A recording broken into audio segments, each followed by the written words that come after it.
Hi, Nikki. I'm getting the live streaming up right now. Okay, sounds good. Thanks.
Yeah.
Chair, Jan's just on her way back in.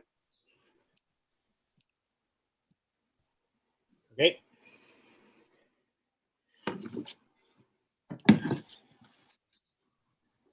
There we go. Perfect.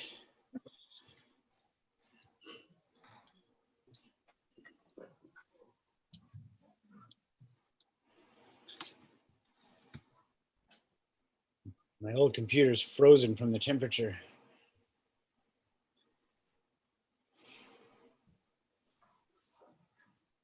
Ms. Clark, are you all good to go? Okay. Now I'll reopen the regular Peevis committee meeting, and I just got to find my spot. Rise and report. We have nothing. Consent agenda. Would anybody like to remove anything from the consent agenda? Seeing none, can I get a motion to approve the consent agenda? Motion to approve. I'll move that. Director Mack, second by Director Kennett. All in favor? Opposed? Motion carries. Any business arising? Seeing none, staff reports. SLRDCO verbal report. Ms. Helmer, CL Helmer. Thank you, Chair. I just put the Pemberton TV and radio rebroadcasting there because at the last meeting, you had moved that it be brought back to this meeting, but staff wanted to wait for two things. First of all, for the delegation to have an opportunity to attend and present, and also for the grant results, which are supposed to be announced at some point in February. And so that will be, we didn't lose sight of it, but we didn't bring it to this meeting. We thought it would be better to wait and provide a more fulsome report when that information is available. Thank you. Thank you, Chair. There's no questions. A motion received, please. Motion to receive. Seconded by Director Mack. All in favor? Opposed? Motion carries. Village Pemberton CO verbal update. Ms. Gilmore, do you have anything? I don't have anything today. Thank you. Right. Then we'll go right to, I think we're going to welcome Ms. Burns. Give her a moment. Right on time. Good evening, Ms. Burns. We will turn it right to you if you're ready for your February update. Sure. Thank you very much for having me today, everyone. It's lovely to see you. Look at me. That happened faster than I expected. Sorry. I don't mean to rush you. Take your time, settle in. Welcome. We've been going, so I'm in that gear. I've been drinking a lot of coffee. Okay, fair enough. No problem. I think thank you again. The information report I provided, I think as most of you are aware, you received the majority of this information in the December meeting.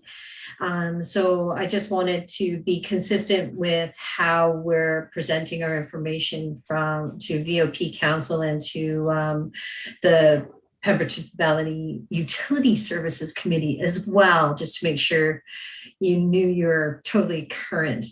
So as you can see, there was definitely a drop in participation last year as a result of the life scenario we now call a pandemic, COVID-19. But we're also very pleased with how we have started to regain some legs in the fall with programs and services. We had a bit of a hiccup the beginning of November 7th to be exact, with new public health orders around events and gathering, which dictate how recreation functions. So that meant what it meant in particular was a major shift with group fitness programming in particular. We made a few other modifications to how we were currently operating by allowing more time in between fitness blocks and decreasing our capacities in our fitness spaces to ensure that we could meet the 3 meters squared that they came out with. Which we do very happily. We are kind of looking at all of our spaces now, wondering how did we have all of that fitness equipment in that space before. So it'll be interesting to see how we pivot back once vaccines start to roll out and some more normalcy returns to recreation, we'll say. We're pretty pleased with how we're pretty full on an ongoing basis. For fitness blocks. It's pretty rare that we have less than 80% attendance in a fitness block. And most of the time that results from just last minute no-shows. We are pleased with how many passes we've sold through the fall and through all of this, which has been exciting. And we're pleased with the user groups that have returned to the facility. I think the only one that has not returned post November 7th is Jiu-Jitsu, as they're not allowed to practice their sport at this time because of the nature of the activity. But as well as all of the adult programming is still on hold. We have continued with anything that is outdoors. So we haven't welcomed any seniors groups back into the facility. However, the Wednesday morning seniors walk and talk that we started in December regularly sees between 4 and 8 participants, which is awesome. And for some reason, the weather has participated on Wednesday mornings for that to occur. So I haven't gotten my risk management hat hasn't had to go on too much. So that's been great. We did, I think, what is new in the facility from my December report is we did purchase a new 40-foot scissor lift for the facility to do the work around the facility that's out of our reach so that we can clean those beautiful high windows on a more consistent basis. Fall shutdown occurred with all of the outdoor spaces very successfully. And then I think everything else you hopefully are aware of. I'm happy to answer any questions. And I would just like to highlight what we have been up to currently and some new things that are on the table in the last week or so. We're currently in discussions with Scotiabank in regards to placing an ABM machine at the center.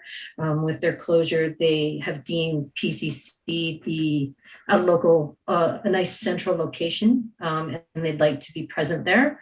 We have also begun preliminary discussions with the school district on the building of the basketball court and renewing all of our school district contracts. We're pretty proud of Family Day. I'm not sure if anyone has seen our advertising or not, but all of the Family Day clues for the scavenger hunt are out and about as of today. And we're hoping that we get lots of people and lots of families out participating in that. It's actually tons of fun. And it took me almost the whole break to crack one of the codes. So it should be lots of fun. We're super pleased about that. We did receive a British Columbia Recreation and Parks Association, so BCRPA, grant to the tune of $900 to offset the expenses for everything that has gone into that, as well as the prizing. So we're pleased about that. And then we're happy to say that all of our users have gradually returned this week. We've had a few users that took an extra week off after we paused things last week.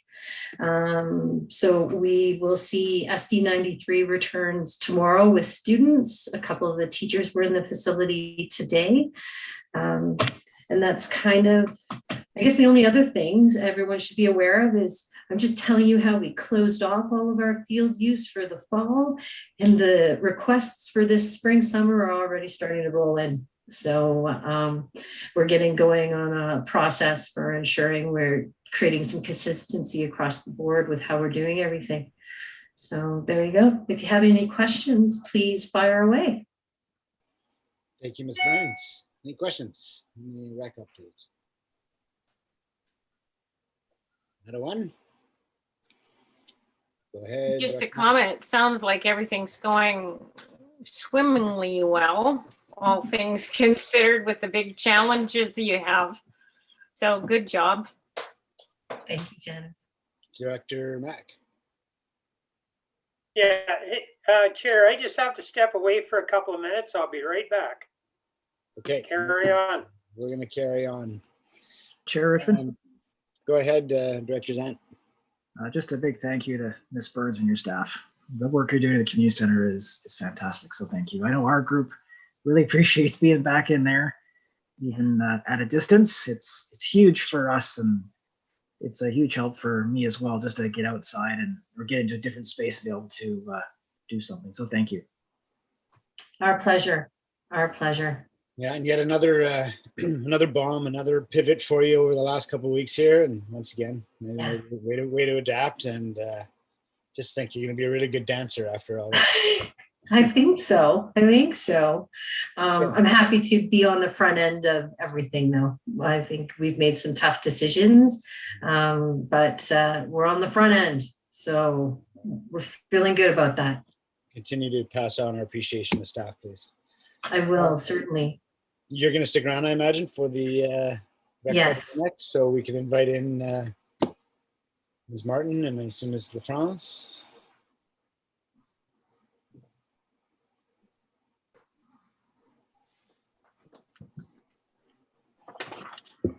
Sorry, Chair, can we have a motion to receive? Oh, right. That- Motion to receive Ms. Burns' report. Motion to receive. Director Zant, seconded by Director Kennett. Any opposed? Motion carries.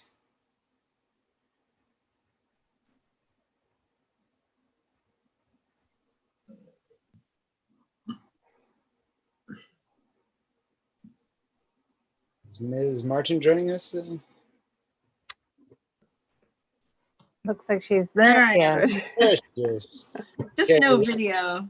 Welcome back, everybody else. Welcome, Ms. Martin. We're on to the rec budget. So I will turn it All over. right.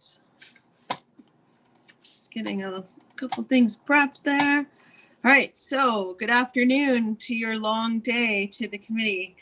I'm just gonna follow up with budget session 2. So this marks our second review of the 2021 Peevis rec budget. The actual values and surplus deficit of each service have been updated to December 31st. We are still receiving further invoices and there may be small adjustments to the surplus deficit carry forward from 2020. However, we're pretty close. Our AP cutoff is February 28th, so we don't expect too many more changes, though I will note a couple as we go through this report. The 2021 budget shows our revenues and expenses for the community center, Meadows Fields, the youth center, Gates Lake, the Pemberton soccer fields, and a final consolidated view. Under the community center, some projects to note. We have added all the projects and capital that we brought forward at the budget session number 1. And those have been included in the detailed budget for review. We have a few updates to the community center budget. I just want to point a couple of those out. The first would be for the desktop computer replacement. We didn't actually complete the transactions for purchasing last year's hardware, so that has been pulled forward into the 2021 budget. We have also identified that that can be covered under the COVID recovery grant. We've also added that the Nature Play Park can be covered under the COVID recovery grant. And we've added an additional item, which is the Christmas lights for $5,000. And we've made a note to some capital items. The basketball court, we did a review of the previous year's quotes, and that was from a few years back. We have updated that quote for any increases in costs. So we have updated it to $71,750. Just wanted to also note that in 2020, the capital reserve that was discussed during our quarterly financial reports, we were able to apply that $75,000 reserve transfer for 2020 and still move forward with I think it was just a couple $100 surplus, but we were able to move forward without putting that aside. So we have added 75,000 to our capital reserves from 2020 for the community center. As Ms. LaFrance mentioned at the last meeting, there's just a $40,000 allocation adjustment that needs to occur from 2020. And our Q4 water sewer invoices were not yet received at the time of this report, but they will be available on the next meeting. For 2021, we also noted some user-free increases based on the future report for a fee bylaw update. That has not happened yet, but we just made a small adjustment to increase revenues very slightly for the community center based on the possibility of those revenues increasing slightly. And the room D flooring has been removed as a project. If the committee would like to go through any of these projects with myself or with Christine, we could do that now.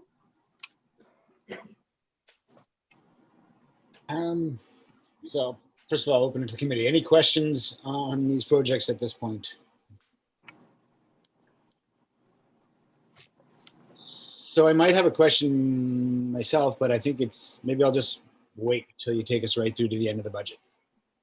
And I'll come back to some of these projects, but I want to hear the rest of what you have to say about this budget. So carry on, please. Okay. One other note for this budget was our interest allotment for reserves. We usually do that at year end, so we will also bring that forward at the last meeting for budgets. It's fairly immaterial, but I just wanted to make a note that that has not yet been allocated. So we have identified some projects within this entire budget, but also by cost center that could potentially be covered under the COVID-19 recovery grant. So those are noted below, and it's broken out by cost center. So for the COVID recovery grant, we've identified some rental income losses for both 2020 and 2021. 2020, we are allowed to do it based against budget, based on the parameters of the COVID-19 grant. And we're making an estimate for 2021.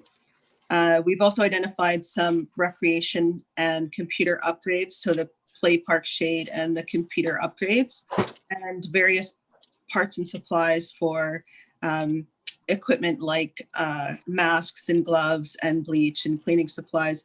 Obviously, the community center goes through quite a bit of COVID cleaning supplies. We saw a large amount over budget for 2020, and we expect the same to occur in 2021. So the value allocated to the COVID recovery grant for the community center was $130,750 for both years. And that is potentially shared between the Squamish-Lillooet Regional District and the Village of Pemberton.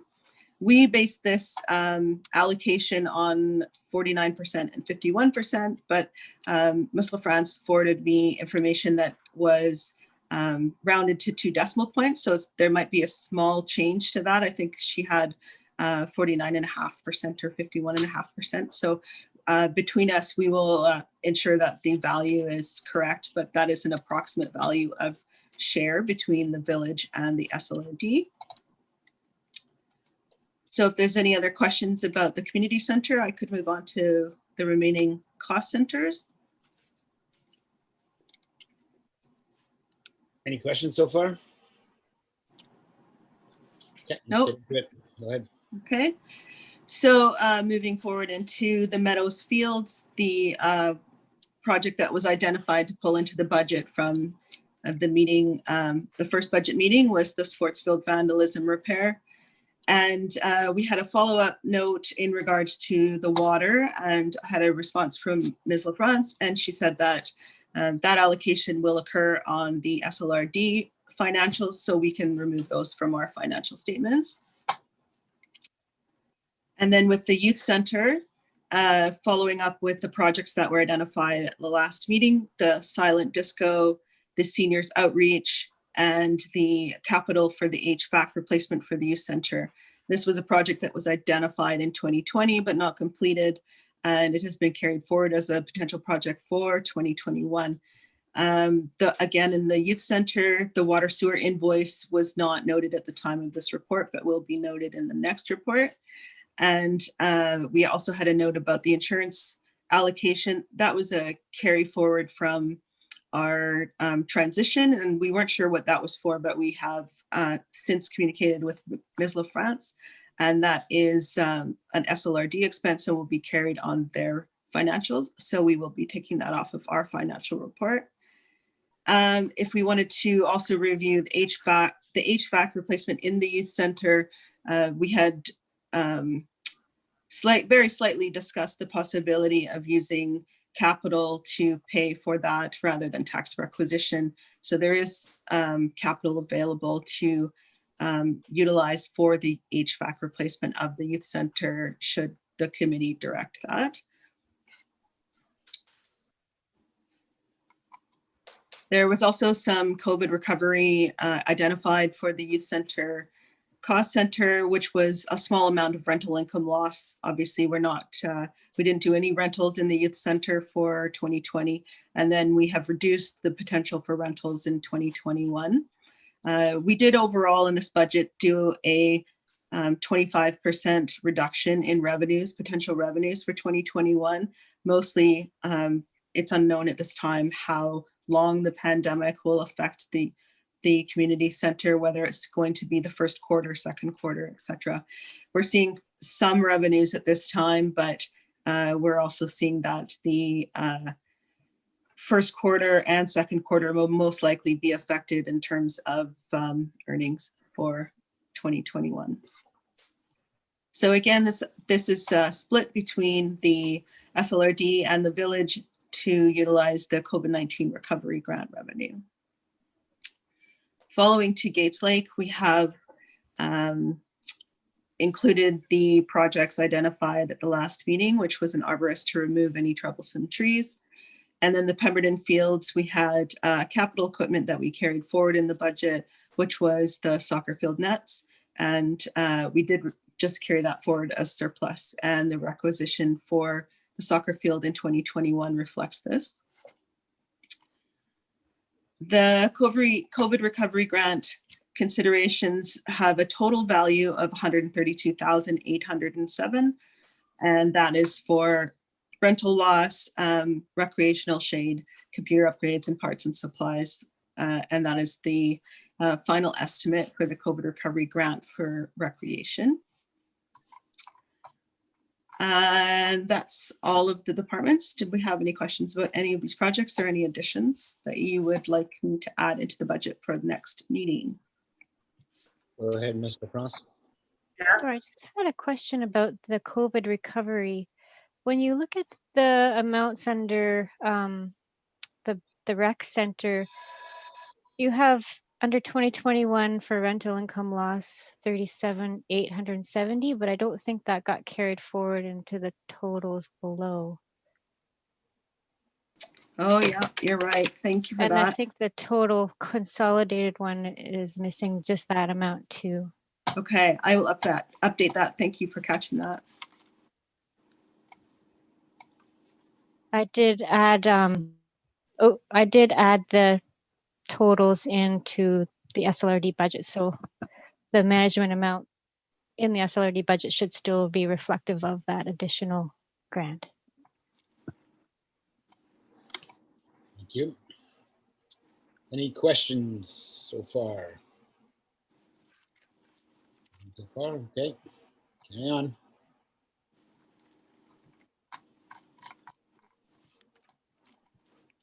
All right, so we can go back to the detail report if you would like, or we could look at Ms. LaFrance's detail report for management. Which would you like to look at?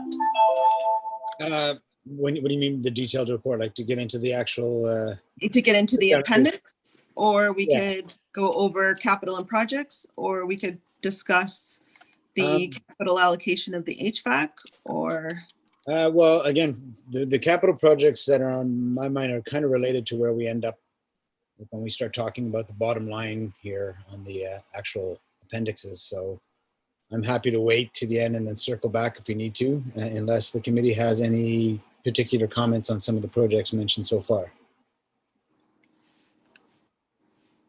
Okay, so I would say we get into the appendices. okay. So just for the Village of Pemberton management budget, we are obviously looking at a smaller surplus carry forward this year. And we have some projects that were carried forward. So in terms of our requisition for management, it has gone up slightly, but that can be affected by the SLRD's budget as well. Their numbers may go up or down. I believe Suzanne can speak to this better on the requisition value. Go ahead, Suzanne. Yeah, it might be good just to go into my information just to see the total picture, like you were saying. So if we just go to, I guess it's page 4 of my notes, just the one that shows all of the requisitions per service. So it's called the 2021 Financial Plan Requisition Amounts by Arie Municipality Peevis. So the highlighted beige ones are all the rec center ones, and it is decreased over last year. So I'll go into the details later, but I just wanted you to see this portion. It's decreased by about 149,480 to total dollars, and the tax rate obviously has decreased as well. So what I do with the Village of Pemberton's information is I put it into my spreadsheets, and I did accrue the COVID grant into 2020 for the 2020 amount. So your surplus is a little bit larger if you do that, the carry forward. And then I add in the debt and the insurance costs and the library rent. So if we go to page, let me find where it is. 150. Is that the? Oh, that's the start agenda of 2106. Yeah, the It's, 2106. I'll Okay. let. I think it's 150 agenda package. It's hard when you're on the Hotmail agendas that there's no numbers on the pages for some reason. So it's what's the number of the exhibit? It's 2106. Just the Pemberton, the full 2021 budget for the exhibit 2106, the Pemberton District Community Center. Yeah. Everybody caught So, up? yeah, so I'll just go briefly over what I do here. We have a surplus carry forward of 126,949 for 2021. So that decreased the requisition amount to 963,898. And I attributed the COVID restart grant based on 51.5 and 48.5. So that's what the actual requisition split is. I think that we just used a different, I think I used consolidated and you used the unconsolidated numbers. Sure. Yeah. And I rounded quite far up.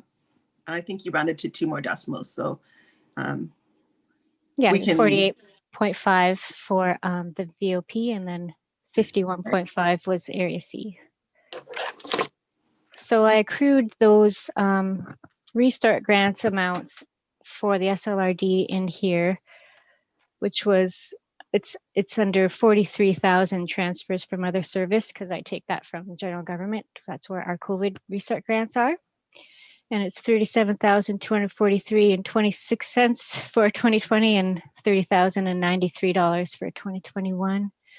And then there's the library rent underneath that. And there was some slight changes in our 2020 figures. We canceled the check that was duplicated, and that's why there's that negative 180.84 under contracted services. That's 505.80. And the insurance, we have, those are verified. That's exactly what the insurance is going to be for 2021. And the miscellaneous operating costs would be the management amount sent to the VOPs. This is before the capital assets. So I do have to separate the capital asset amounts because we don't post these based on budget. We would need to have the actual since it's for a capital purchase. And we have all the assets under the SLRD right now. So it just makes sense to have the actual invoices for submission. So that's why I keep them separate. And besides the fact, besides the fact that some of these capital purchases, you know, the projects often get extended for future years, i.e. the basketball court.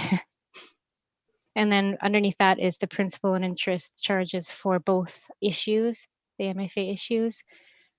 And then, yeah, that's how I total to zero.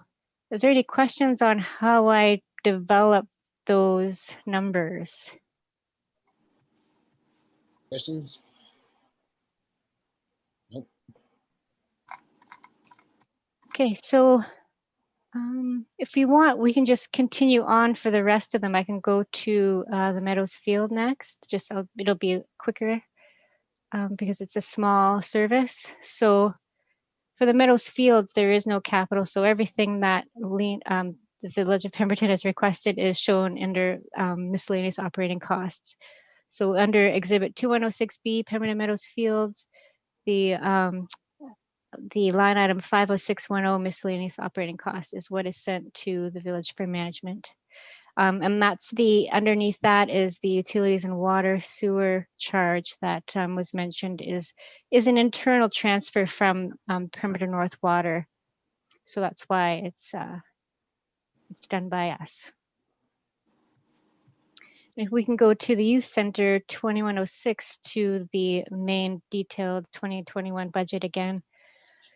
And we can see that this requisition actually has gone down as well. So the 2021 requisition would be 92,493 because there is a surplus carry forward of 20,975, which is mainly savings in the short-term borrowing interest.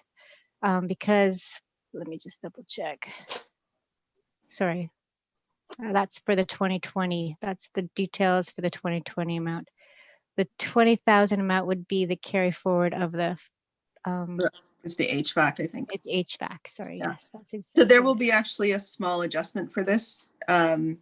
We're still missing the remaining youth bathroom capital allocation from 2020. But Suzanne will see that in the invoices that go to the SLRD this week. Great. So there will be just a small change in the surplus carry forward on this project. Okay. So we also have the insurance cost for the youth center under the SLRD books here under 50600 insurance. I have the 20,000 for HVAC, which we can adjust when we get the actuals. And then there's also some short-term debt that I missed the payment for 2020, so I will be doubling up the payment in 2021. So you can see the under 52060 on the last page of the 2106C budget is a 0 for the principal, but I've doubled it up to 39,250 in 2021. Any questions on the youth center? So in a quick question. Sure. What's the short-term debt for? I can't remember. It was for the renovations. There was both Okay. kind of an internal and an external renovation done on the youth center. Right. I believe it was 2018, 2019. I remember now. Yeah. Okay, thank you. And so we might not require using the reserve fund if everything stays pretty, like if there's nothing major changing, we shouldn't require the use of the reserve fund.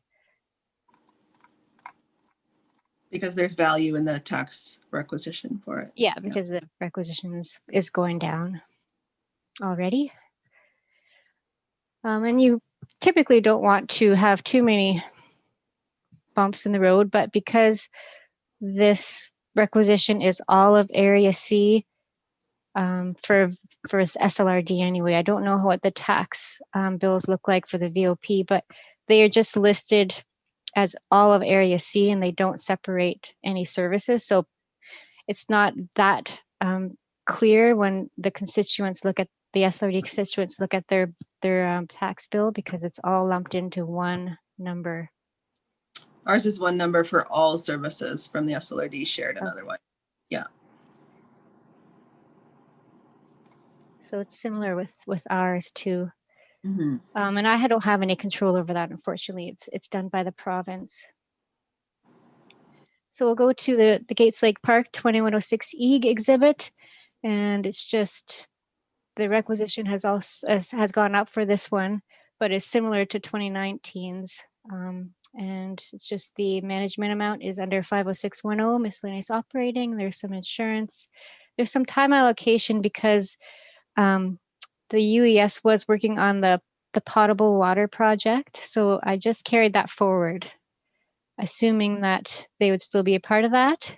But I'll bring that subject to you, Lena, and Christine, if the SRD is still working on that project That's a currently. question probably for Nikki and Christine. I'm not aware of it. I don't have any updates on that. I understand there's still potentially some work. Maybe, Ms. Helmer, do you know anything about that project? No, I don't know about that project at all. I know that we had ongoing maintenance costs for testing that we were going to do, but I don't know where we're at as far as the project that's being handled, I think, from at the UES department. Okay. Yeah, So I'll just Chair. carry that forward. Oh, Go ahead, Director Mack. Chair? Yeah, I'm sure that Angela would know what's going on with that project. yeah. Because it is ongoing. Okay, so that kind of reaffirms that we'll keep that amount carried forward if Angela's working on it. That makes sense then? Theo Helmer, did you have something to jump in? Yeah, I just wanted to mention that Angela is in the waiting room. So if you wanted an answer to that, we could admit her. Is that something we need right now, or can you follow up offline? No, I can follow up. We can follow up offline. Just, yeah. Carry on. All right, and the Pemberton soccer field, this requisition went down quite drastically because there was quite a big carry forward in the management amount. So we're only requesting $5,900 for that service. That was a carry forward for the soccer nets. So they were not purchased in 2020, and that was brought forward with surplus to purchase in 2021. Okay. Any questions on those requisition amounts? I have a question about the management amount for 2020. I think it was just mentioned quickly last meeting when I wasn't online, but the 40,000, that was the value for the flooring that was taken out of the VLP management fee. I'm not sure how that's addressed. I think it was included in your tax requisition from 2020. So I'm just wondering if that's going to be paid, and if so, it would change the surplus carry forward on our books. So we don't have it noted as collected on our books yet. Yeah, so my plan was just to correct it in the next management fee amount. So the management fee amount shown in 2021 does show that correction in there. Okay, so it'll be a plus 40 above and beyond what we had for revenues and expenses. Yeah, I think it ended up being, is it close? Yeah, I think it was exactly 40, you're right. Okay, I have perfect. to double check I just I'll keep look a at little mine too. spreadsheet. I'm still getting used to how we're posting it, so I just have to compare it to what we have on our revenues and expenditures. And yeah, and what happened with that was it was a capital project that was using reserve funds. Mm-hmm. Anyway, because I take out the capital projects separate, that part got separated too, and it shouldn't have been. So there was just a little error, but I don't think correcting it in 2020 would make a difference. It would just go as a surplus and reduce your management amounts, but I just added it to the management amount instead. It still offsets the same. Okay. I think that was all the things that we had noted. It was so our values are only looking at the revenues and expenditures, and Suzanne's values are looking at the requisition amounts. So while ours might go up or down, I do believe the COVID recovery grant affects the surplus, which is what is affecting the requisition amount. So by having those savings by using the grant, we have some savings in our tax requisition. Or potentially you could keep the tax requisition the same as last year and have more value put into reserves. depending on what the committee would like to do there. Thank you for that lead in. Perfect. Is that what you were waiting for? Because my question, I mean, it's interesting. Like, I can't believe I can't believe I'm going to say this, but you know, we're looking at all our budgets at council. We're looking at our budgets today here at Peevis, at the board, and we're trying to keep, I think, across the province, most municipalities are trying to keep their tax increases as low as possible, if not flat, given the hardships from the pandemic. This requisition is substantially lower due to the reasons that you guys have laid out for us, which is great. I'm happy to save taxpayers money. For me, when I see a rare decrease in a requisition in a service like this, I think it's an opportunity not to decrease the requisition, but to build up the reserve without adding any new impact to taxation and to taxpayers. So this is a substantial amount. So my question is kind of maybe threefold. Maybe the first is maybe for Christine, which is with this lowered requisition, I want to make sure we're not leaving ourselves too bare bones in this operation, which again is not something I generally have to ask around budget time, but I'm going to throw that one out there. Number Christine two, is quite conservative. Yeah. which is great. I love it. I love it. She's very good. Yeah. I love it. It's a great job. I just want to make sure that we're not leaving ourselves skinny. And then secondly, if that isn't the case, if we're not leaving ourselves skinny, then with that, I think it was $130 some thousand, do we want to leave the requisition the same or similar and put some of that money to reserve, so we have money for future projects that we don't have to scramble for without increasing taxation, and or B, maybe moving along another project or two, like finishing the basketball court with the full surface, or another project that the committee deems suitable. So yeah, that's my question. Go ahead. I'll start with Lena, and then I'll go to Christine. I just wanted to add one more possibility. If you do decide to go with keeping the requisition amount the same and using it as a additional reserve transfer, I would potentially request that it goes to operational reserve rather than capital reserve, especially for the community center. We really don't know what's going to happen with COVID in 2021. We've taken our best guess.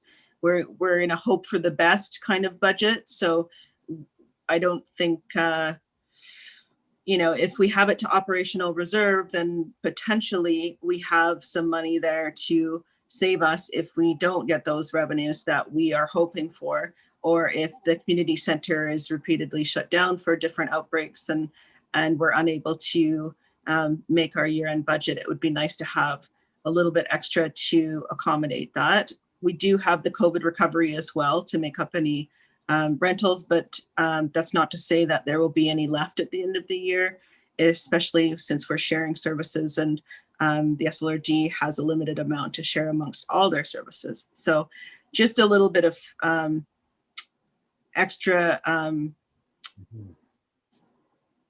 assurances that we can make it through with this budget at year end. Yeah, so I like that thinking, and I think it's good to safeguard. A question within the way, it's been a long day of process. If we did do that, if the committee decides let's take X amount, if not all of the extra requisition to bring it back to zero and put it in a reserve, and we put X amount of dollars in operational, and in a positive scenario, we don't use most or any of that, do we have the ability to move that over to capital reserve after? Or is it locked into operational reserve moving forward? No, we can move it to capital because it's not a statutory reserve. Okay. Operational reserve. Okay, thanks. Okay. Christine, did you want to comment on that? Well, I'm pleasantly surprised that I'm making people pleased.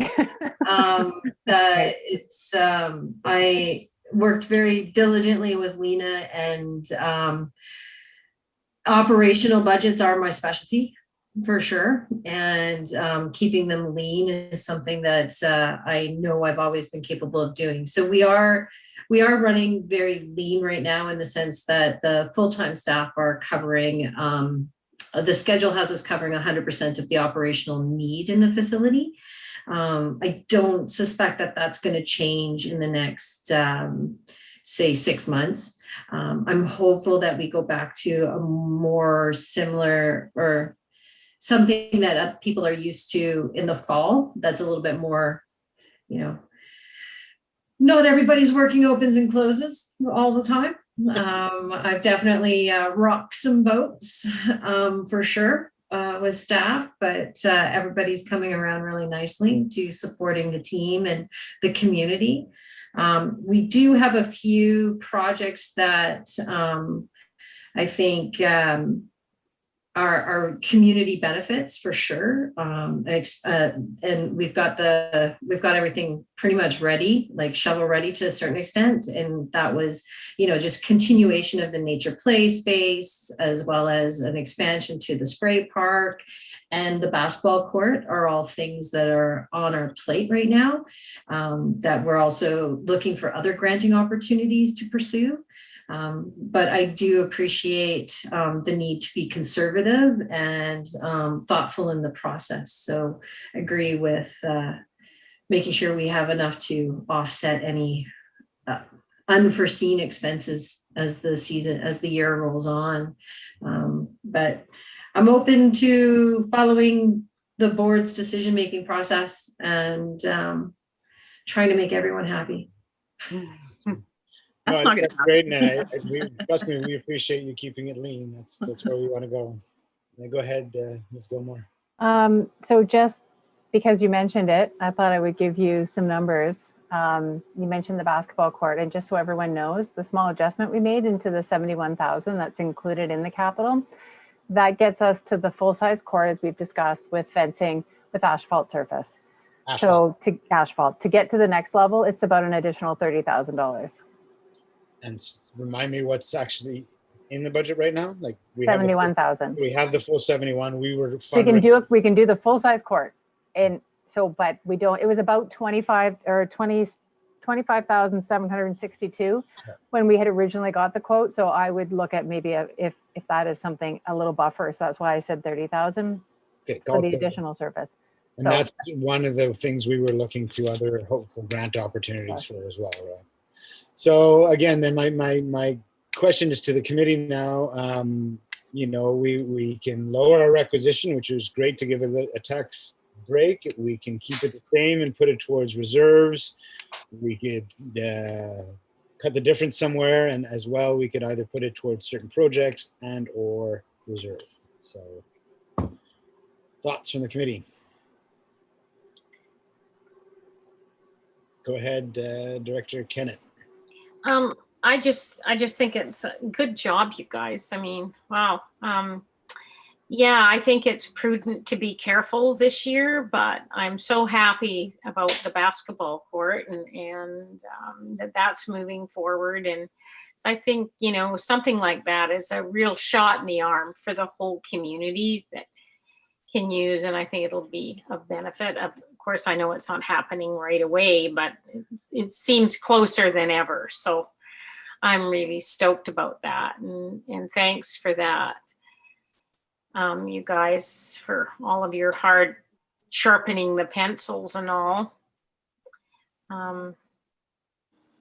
I think we need to have some in reserve, though, for sure, for the operating costs of the building. I mean, that's pretty crucial if it has to be shut down and so on, right? So it's a balancing act. So. Okay, thank you. Director Mack, go ahead. Yeah, I like the idea of leaving the requisition where it is. So there's no tax increase, but there is going to be money that can be put in a reserve. Now, the question I was asking, with that HVAC in the youth center, is that a health issue, like proper air circulation and that sort of stuff? Because maybe that thing is more important than we actually think it is. So a question for somebody. Christine? If I can just add first, we've already included that in the budget, so it's already covered. And we've already seen a reduction. Okay, very good. Yeah, that's all covered. But I'm happy if Christine wants to add more details. Thank you. Okay. So Director Mack, then keeping the requisition the same would mean we have, and remind me the number, our financial people, 134, 128, what is it? 149, 480. 149. So if we keep the requisition the same, we can essentially put 149,000 and change into reserve. Or like I said, we could use some of that for projects if we want to identify, or we don't have to keep it quite the same. We can cut the difference and do something in between. So what would you propose for that? If you're saying keep the requisition the same, how would you propose using, I'll call it the extra funds, the reserve funds, the surplus? Well, Well, I think that's something that, we need to decide. But the first thing we need to decide is if we're going to leave it, the requisition the same, then we've got that $149,000. And, if we put 100,000 in reserves and do some other projects or have some money that's available, like if it's accessible, you could put it all in reserves and just draw off of that as you needed it. I don't know if you can do that or Well, not. That would be for Lena or Suzanne to answer. I think it would be more sort of like we approve the budget so that, let's say we kept the requisition the same. To use your numbers, we would say 100,000 of that surplus goes into operational reserves. The remaining 49,000 and change goes to future projects to be discussed, with our managers and at the committee, something like that. Does that make sense? Yeah. Go ahead. Maybe what you could do is you could allocate it, the full amount to operational reserve just to start, since it's not a statutory reserve. It has the most flexibility. And then as you move forward in the year and looking at your quarterly reports, we'll know where we're starting to get to. You could reallocate some of those funds to a capital project, some of those shelf-ready projects. Or if you notice that the basketball court, for instance, is going to cost more, you could reallocate then from the operational reserve to cover that. That might be the simplest. Suzanne, this is under, Ms. LaFrance's service establishment bylaw, so I don't want to speak out of turn, but that might be the most flexible way without stating what those projects may or may not be, especially without knowing what our operating is going to look like for 2021. Mr. France? Yeah, I agree. Sounds Like good to me. you could put it all into an operational reserve, and then if it was needed for anything, you would probably have to bring it back to Peevis to take it out of the reserve, but that would be normal practice, I would think. So that would allow us to go, talking about the basketball court, that would allow us to continue looking for grants. And if we fail in those grants, we could then make a decision to pull the extra $30,000 out of that operational reserve and finish that project to that level. Okay. Thoughts on that from the committee? Is that a good direction? I agree Yeah, with. I agree with that. I think that's a good solution. Okay. So we're looking for a motion to have the budget reflect a 0% requisition increase and that surpluses be allocated to operational reserves. I'll make that motion. I'll move that. Is there anything else I need within that motion from our financial staff? Does that work? Do we need to approve the projects in capital or approve any of the budgets as they are presented? Ms. Helmer, can I put that all within the same motion? We approve the budget with the capital projects presented and that the requisition shows 0% increase and that the reserves be allocated to operational surplus. Okay, moved by Director Kennett, seconded by Yes, Director. Chair, that will. Thank you. Sorry, I saw you nodding, so didn't mean to interrupt. Moved by Director Kennett, seconded by Director Mack. Further discussion? Any opposed? Motion carries. Thank you, everybody. That's a good discussion. May I make a follow-up comment? Yeah. Go ahead. We sort of talked about this as we were wrapping up, but we've recently been talking about bringing forward to Peevis and soon sort of some of those to getting prepared for shelf-ready projects. We have a lot of funding opportunities that are coming with really short turnaround times. And so we would like to have a list prepared for the committee to know, Ms. Burns mentioned an expansion of the spray park. That's a potential one, but some other items just so that the committee all agrees. And if a funding application comes, obviously we would let you know, but then at least we're all on the same page as to what capital items we would like to see. And we've already included them in some of the 5-year planning that we've been looking at.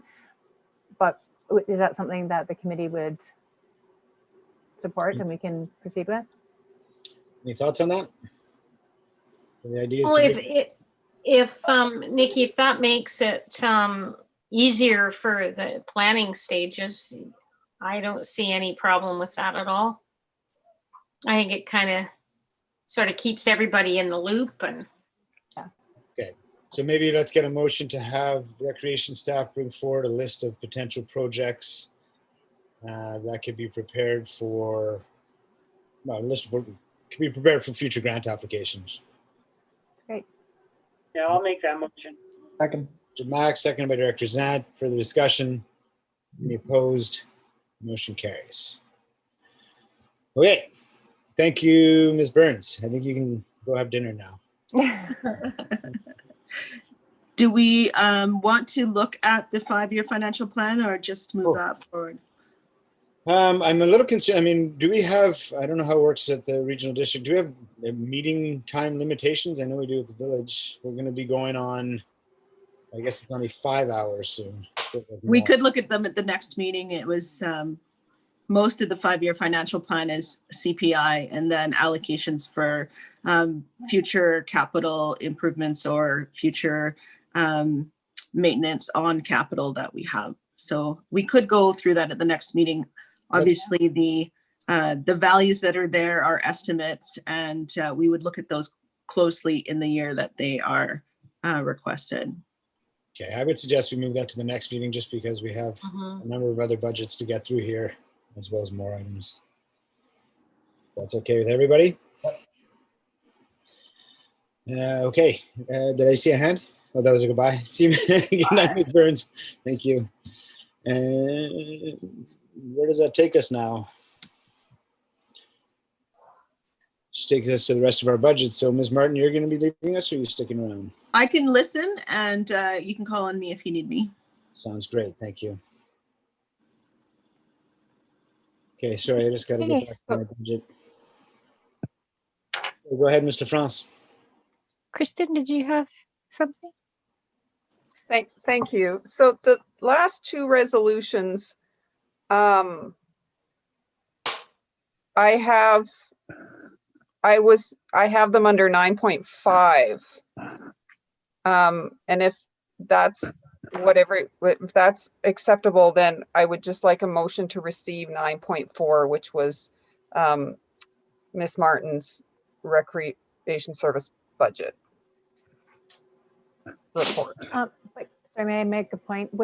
Is there enough clarity in those budgets or detail in 9.5? Because 9.4 has all the information as to what's been moved up and approved and COVID funding. I'm not sure how that works. It's up to you guys. I need help on this one. yeah. And also, these budgets are going to tweak a little bit at the final budget meeting next month with some of those smaller adjustments that are going to happen still with the utilities and any surplus changes in our final cutoff. Do we want to wait and do that in the next meeting with the final numbers?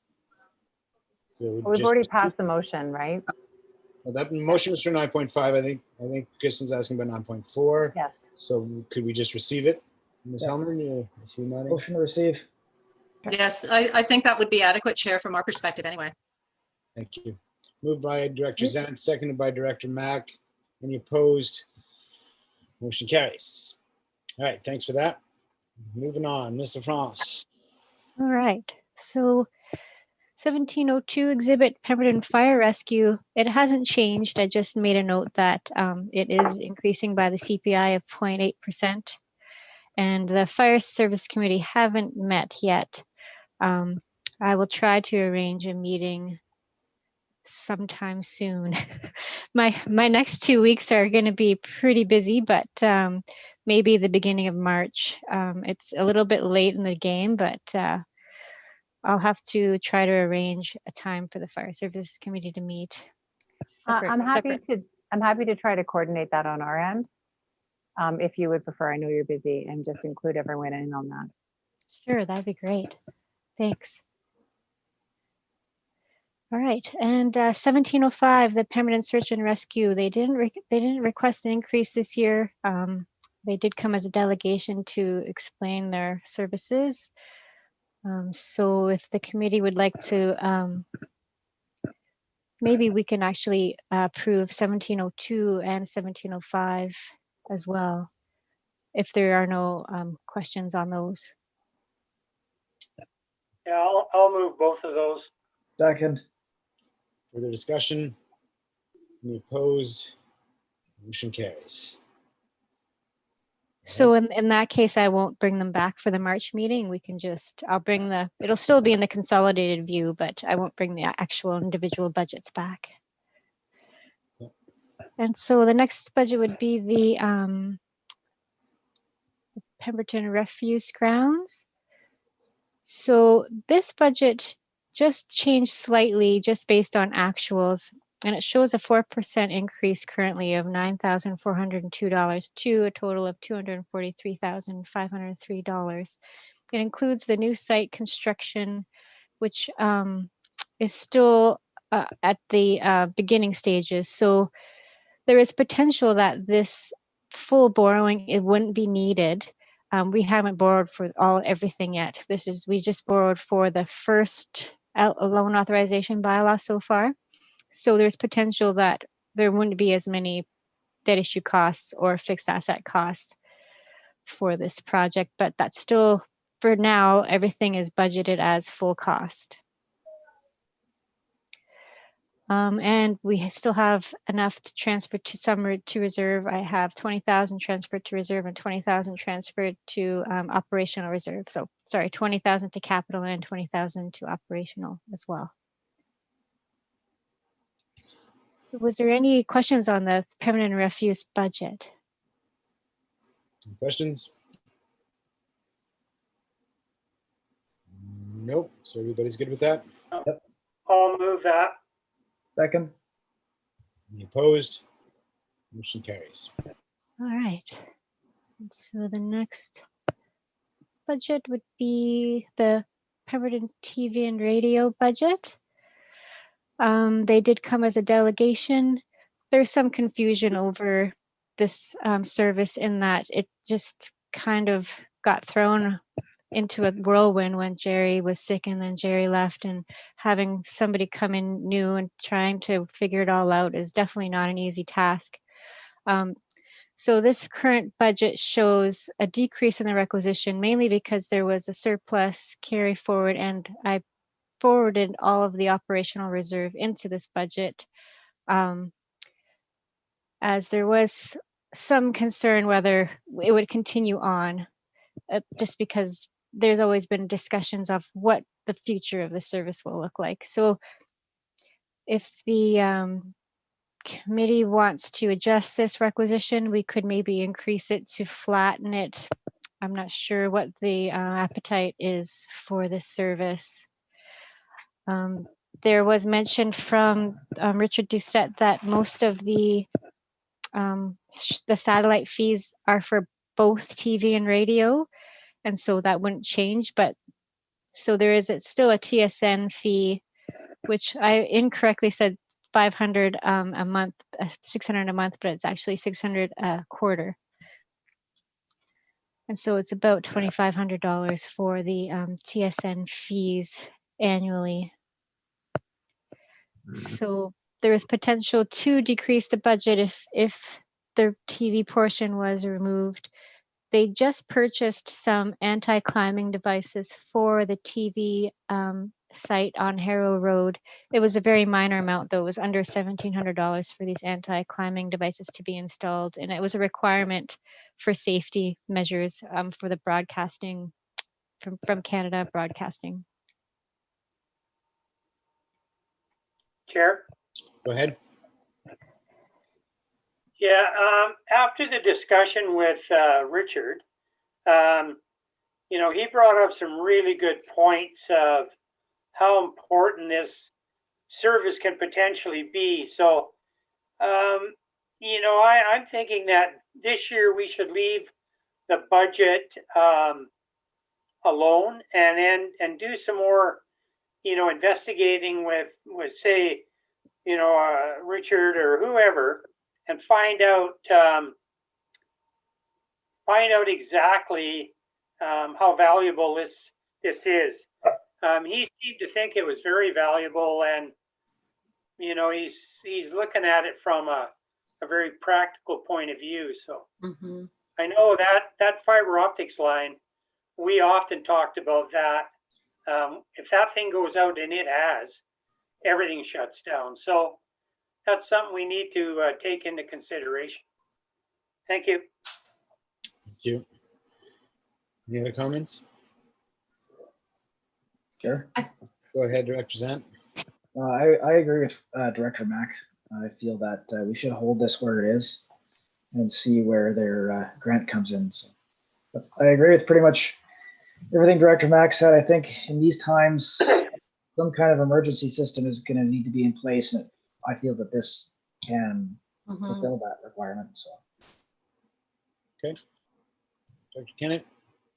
Yeah, I just wanted to say, I think it's great that we have this already, really. I know there's been a lot of angst over it over the years at the committee table, but when you look at the overall safety factor, I think it's great. And if it can be improved upon, whether the TSN is that important to everybody, I don't know, but that could be a little bit of a cost savings there.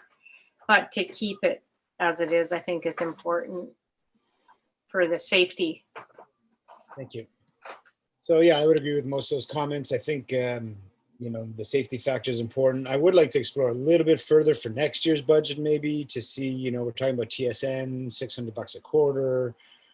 Rich said that, Mr. Doucette said that, a good deal of the cost would remain. So I'd like to know what that number is. I think it's important that maybe next year we can go, well, TV is costing exactly this much, and make that decision properly. In the meantime, I support the fact that we all see this as an important safety aspect. So I guess I look for a motion to carry on this budget as requisition decreased versus 2020. So as presented, the requisition as presented then. I'll make that motion. Second, Director Mack. Further discussion? Any opposed? Motion carries. Okay. Recreation we've done, Meadows Field, Youth Center, Gates Lake. Or do we need motions on these? I think we'll bring these ones back because there's going to be some changes to the Of course. actuals. Okay, thank you. So that will take us down, I think, down to the museum, yeah? 2202. Go ahead, Mr. Franz. So yeah, the museum showed their plans in their delegation. They did ask for an increase for the reasons that they explained. So it was a 15% increase in the requisition for the museum as per their submission. And just leaving it to the committee to discuss that increase. So yeah, how do we feel about that? I mean, I know we all love what the museum does. My first thoughts are most of our groups are trying to keep their requisitions at zero. And I appreciate the museum wants to extend their hours. I think that's awesome. But I wonder if this is the year to do that and increase their requisition, or maybe that increase in hours can get pushed off, because it's a fairly significant increase that they're asking for. It's 15%, was 20,000. So I do have some concerns around that. We're trying to keep all services as close to zero as we can. So again, my thought would be maybe that those extra hours could be paid for the following year. What does the rest of the committee think? Sure.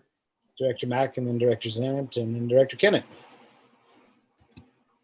Yeah, I tend to agree with that. You know, I really appreciate what they do there. It's amazing, and it's an amazing facility. But we don't know exactly how this whole thing's going to shake out yet. This thing's not over by any means, so I think it's smart to be prudent here. So I would say let's just hold off this year, and they can plan on moving ahead next year. Okay. Director Zant. I was pretty much going to say the same thing as Director Mack. I do agree that they are a very valuable resource within the community, and it's great that they hang on to all the historical sides of the valley. I don't think this is the best timing. So, like I said, I'm echoing what Director Mack has stated. So. Director Kennett. Yeah, particularly for them to ask such a big requisition when they were shut down all year last year with and through no fault of their own, but I think there was some point during the year that they could have maybe opened later in the season or whatever. But that didn't happen, really, did it?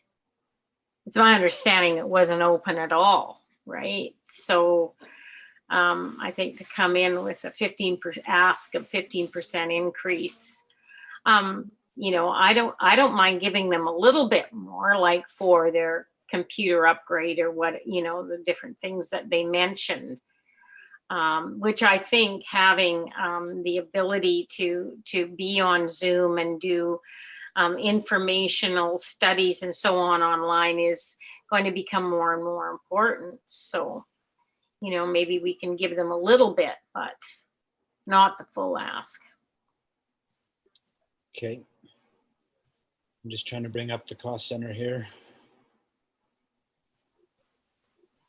What I was hoping to find was maybe Mr. France, you could help me how much the extended hours factored into the budget increase.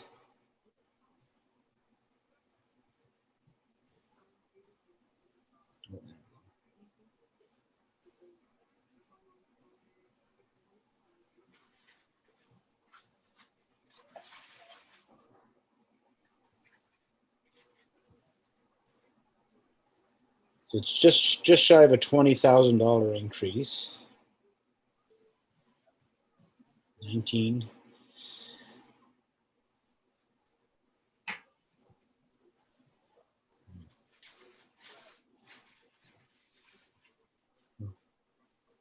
Mr. France, are you able to bring up that number at all?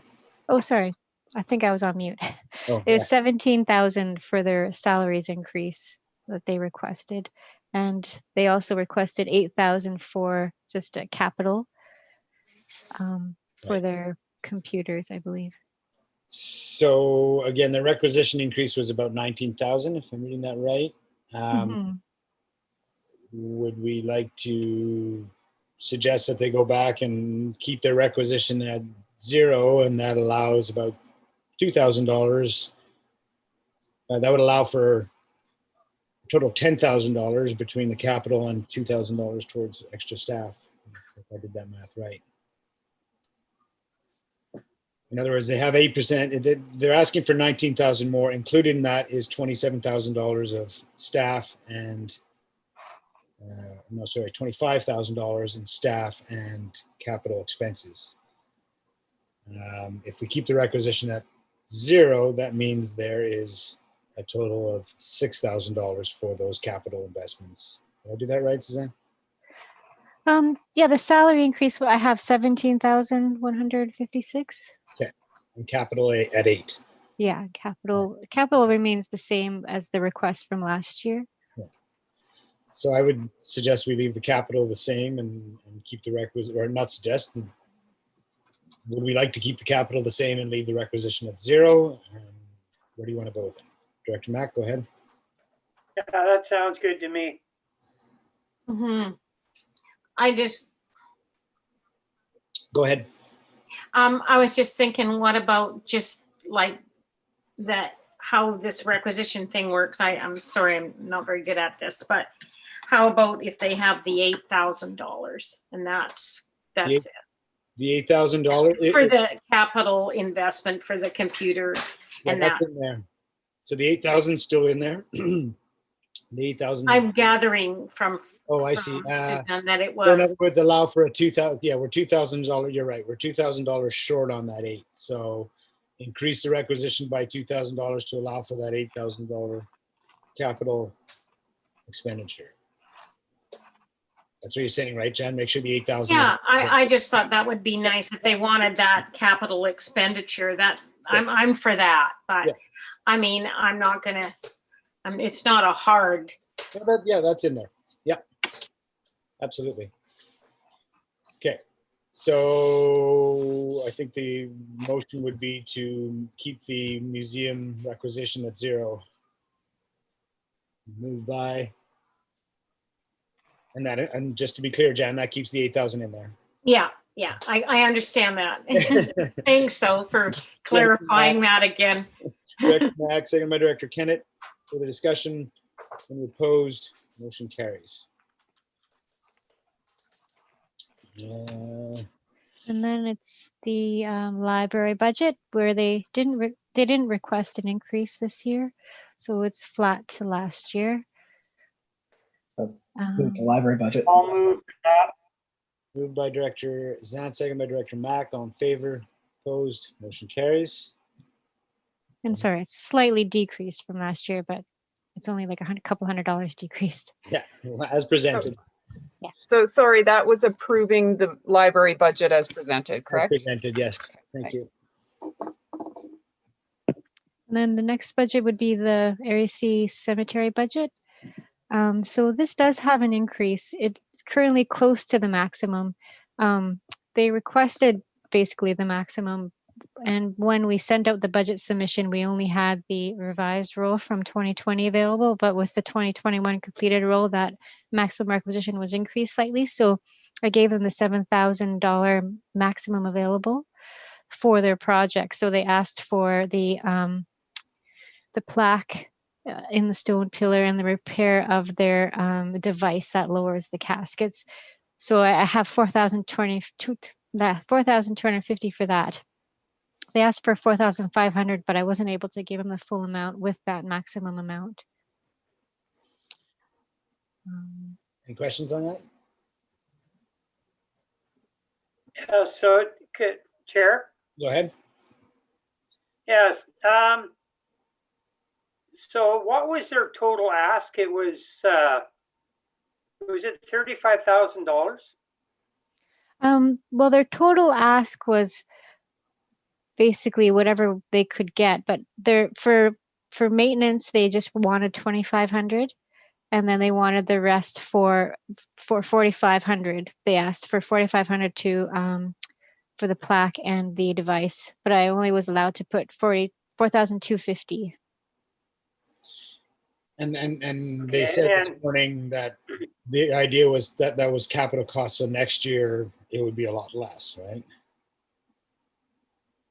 Yeah, that would be assuming, yeah. And those were estimates that they had for those repairs. So, Chair, that columbarium and all that, that's a different ask altogether? I thought it was in both. I was going to ask the same question. I thought it was in both here and the PDIF, and I was wondering, can the same group be funded by us and come to us for funds? Go ahead, Ms. Helmer. Thank you, Chair. Yes, you did approve $5,000 towards the cost of the columbarium for under the PDIF. And then they've also asked for this other money for these other repairs and things that need to be done through the tax requisition, which is part of the service establishment. And their request for the $5,000 that was approved under PDIF was a one-off expense associated with the special project that they're working on this year for the columbarium, and would not be normally part of the ask that they would bring to you. And that's true that typically we don't fund things from two things. And the reason that was brought forward that way at the time was because of the one-off nature of that particular project and the fact that that was going to provide a benefit to the community. So we're okay to fund them through PDIF as well as a joint service? Just to be clear. Well, I think, can we just, how about the $5,000, which we've set aside for the columbarium, and leave it at that? The other little things, they can probably manage to get grants or raise the money, you know, through fundraising or whatever. There was a GoFundMe thing mentioned and so on. So I don't know. What do you guys think? That's what I think. Chair. Go ahead. So I think the most important thing is to fund the equipment they need for maintenance and such. And as far as them, you know, the GoFundMe stuff and all that, I think that they have, they've sort of used up all their, you know, their goodwill for this year. I mean, they did an amazing job of getting the funds to do all the work they did and all the volunteer stuff.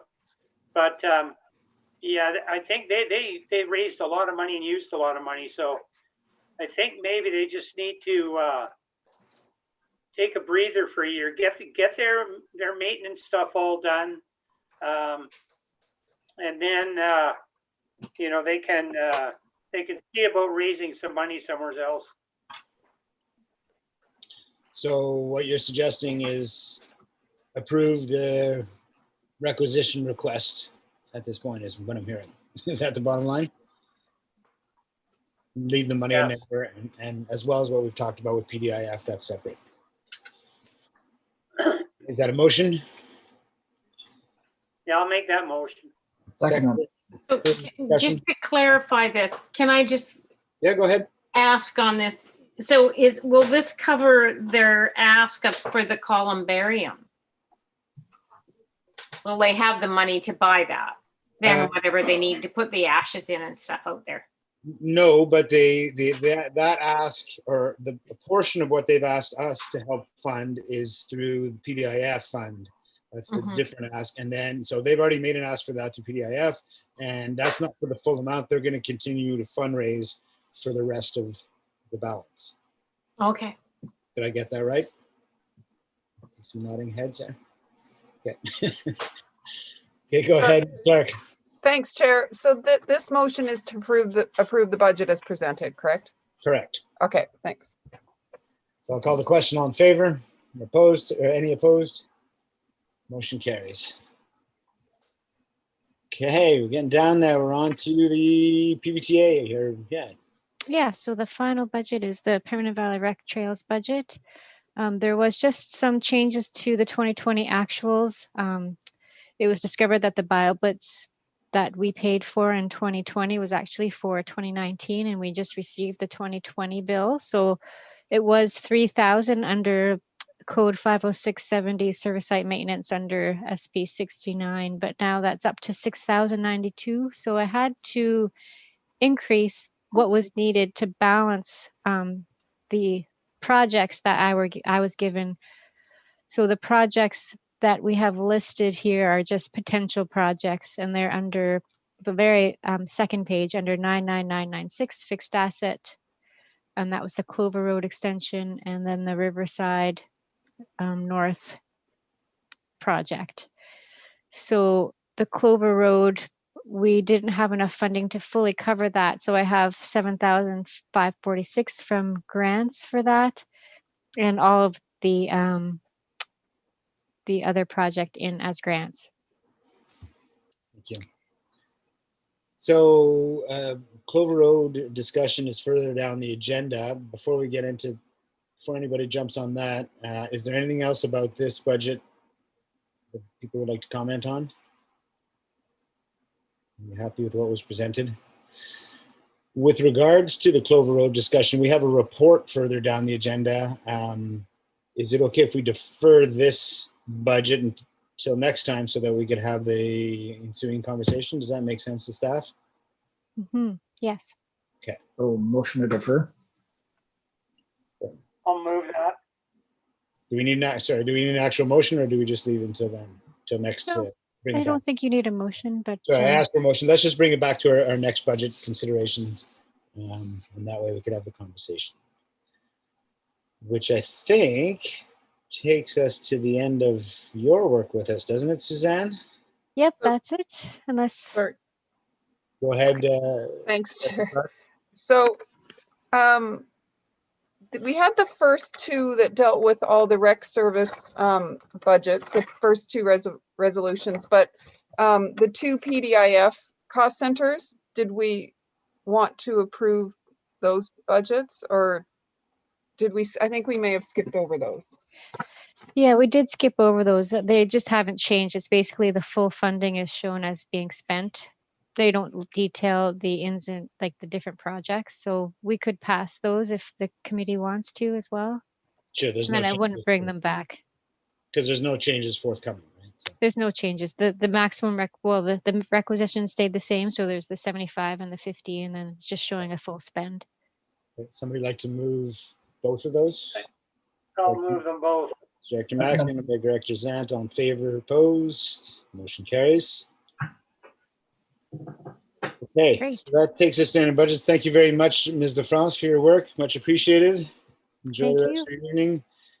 We have a few other items still to go through. I don't want to rush us. I know we're also tired. I'd like to offer us a 5 or a 10-minute break max. Is that okay with everybody? I know we also want to be done. Yep. I also need to run into the house. So 5 minutes, 10 minutes. Yeah, we'll be back here at 6:03. We'll be back here at 6:10, please.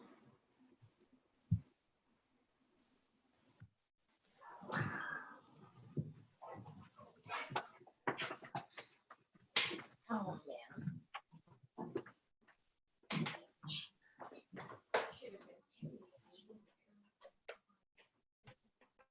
Did you get fed? Did you get fed? Did Daddy give you some food?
Okay, let's bring it back to order. Long day, everyone. We're almost through it. We're on to the Clover Road extension. Are we bringing Angela and Allison on this?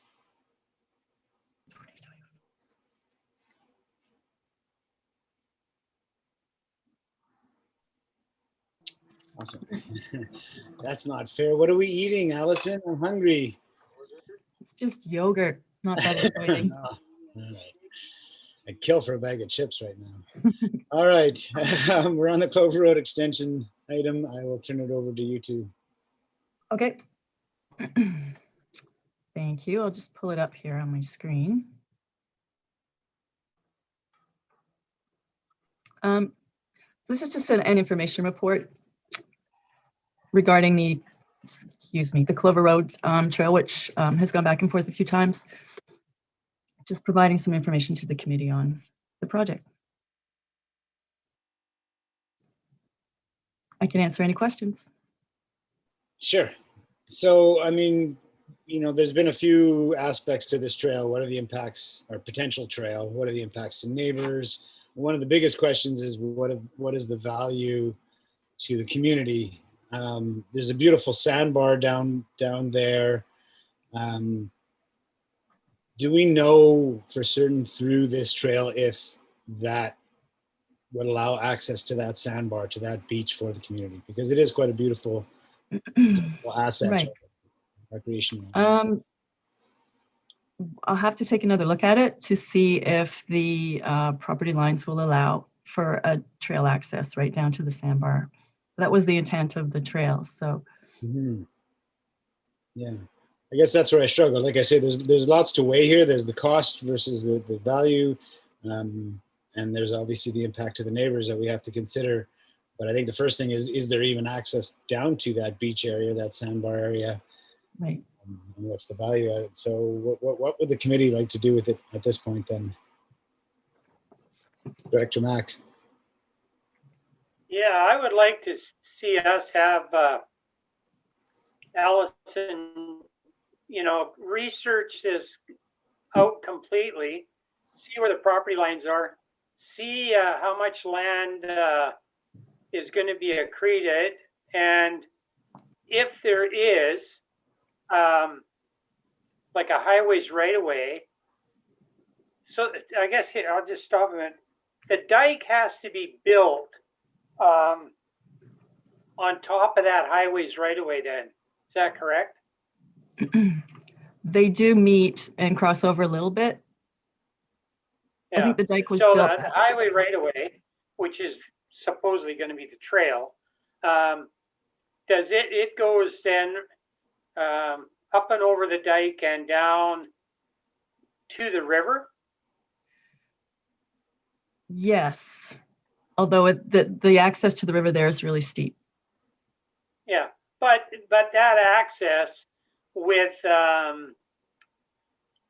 work from Pemberton Valley Diking District, we could probably make somewhat of a safe access there. Possibly. Yeah, possibly. I mean, we'd have to I don't know for sure. have a look at it and have somebody look at it who knows what they're talking about. But the other thing is, I guess it all comes down to, is there actually any land that's left to get you there after people?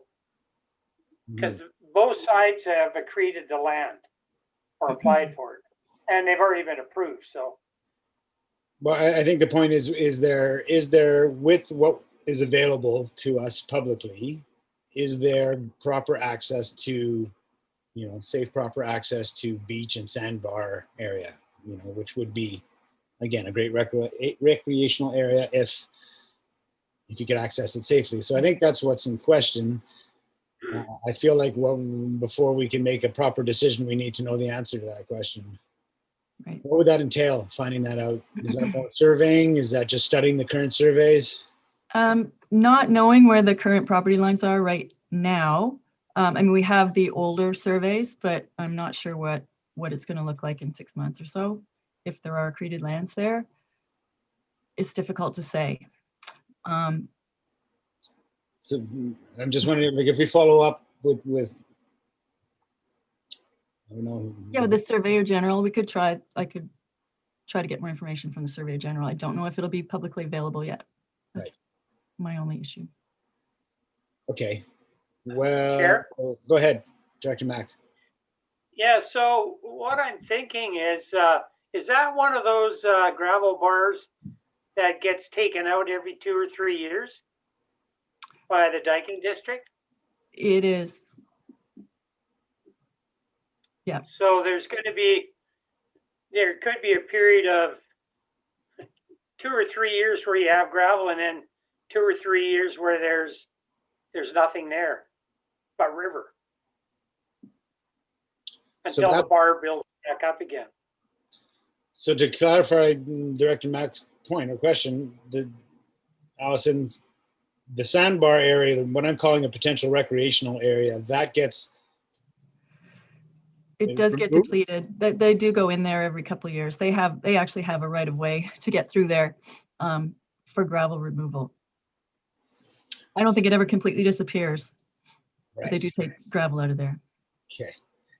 It's the Right, I same. feel like we've just gone around on this one. And again, to me, I'm just trying to measure what is the value to the community. Is there a recreational asset there and access to Riverside, recreation that we could provide through this trail, and does the trail allow for that? If so, then I think we have something to consider. If we're looking at a beach that's only there every now and again, if it's, then there's not as much value. So I'm trying to wrap my head around this. Go ahead, Director Kennett. You're on mute. I think it's worth pursuing, Mike, Marag, that to see, to do a little bit of research on this. I think could be of great value to the community.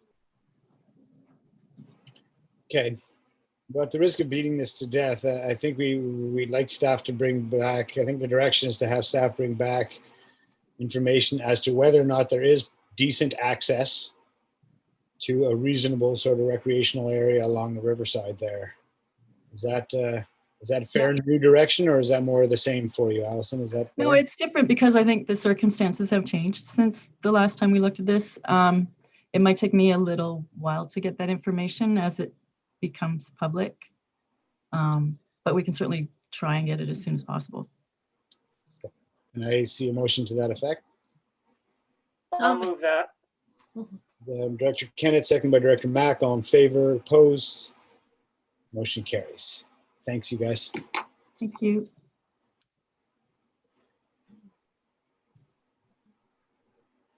Okay, so next we're on to a request for decision. It's rescinding Peevis resolutions for PDIF. CL Helmer, do you want to take us through this quickly? Or Ms. Clark? Yes, thank you, Chair. First of all, my apologies for such a really long report and resolution, which it's really just a housekeeping thing, because the resolutions that were passed earlier in 2020 reflected agreements that were going to be extending beyond current year. And then when we did everything in January, it reflected everything that we were doing for the January year. So what we're trying to do here is go through and rescind the earlier resolutions to remove just the 2021 portion, and then redo those resolutions.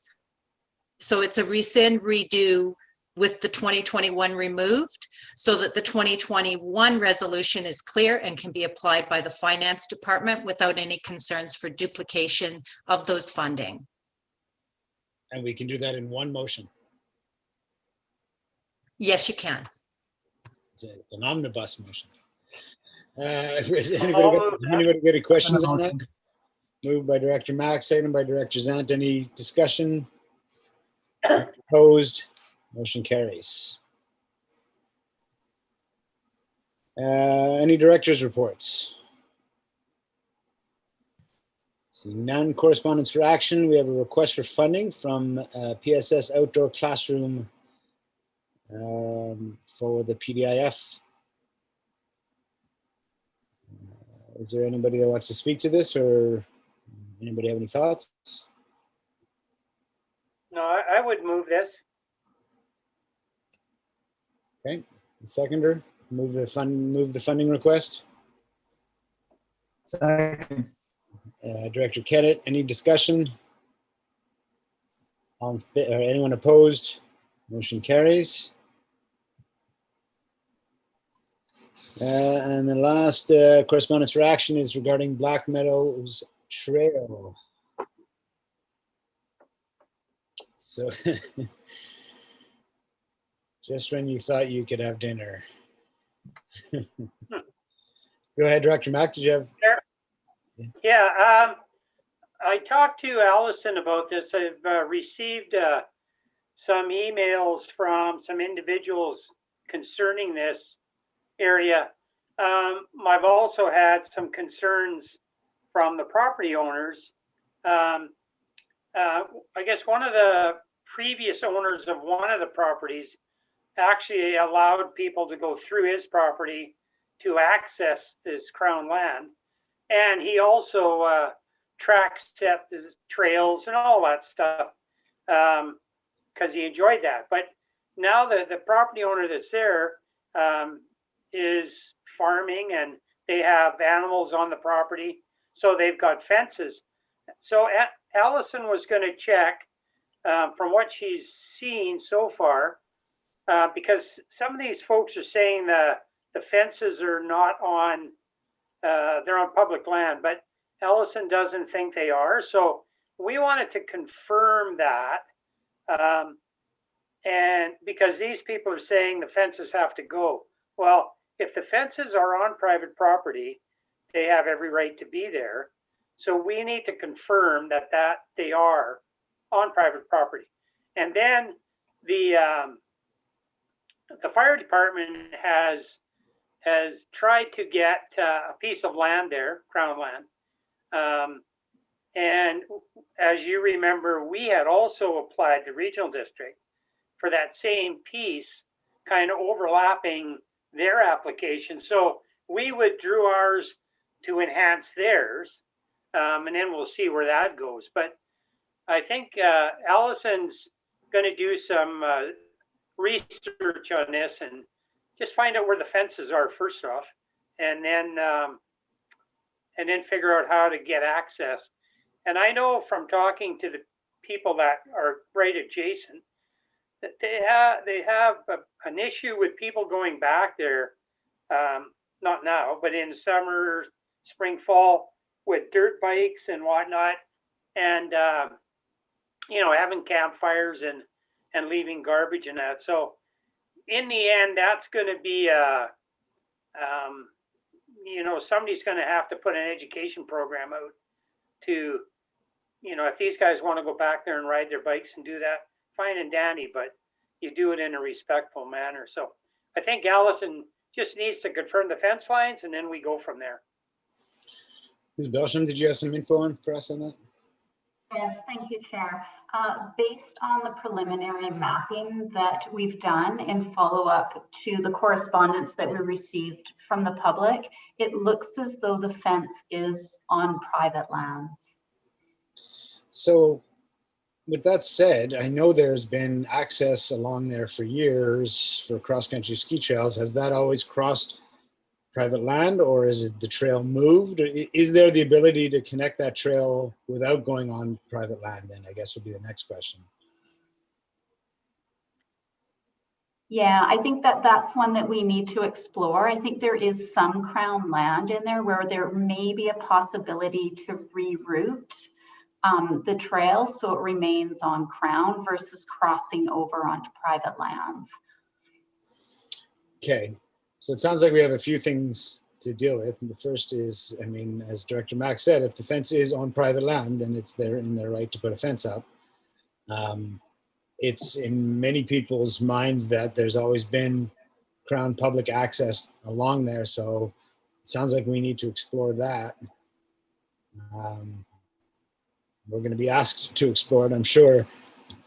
And then there's the fire department bit, which I'll wait on for a second. So yeah, what does that look like for us to explore the Crown land, I guess, or to find public access there? What does that look like for us? Go ahead.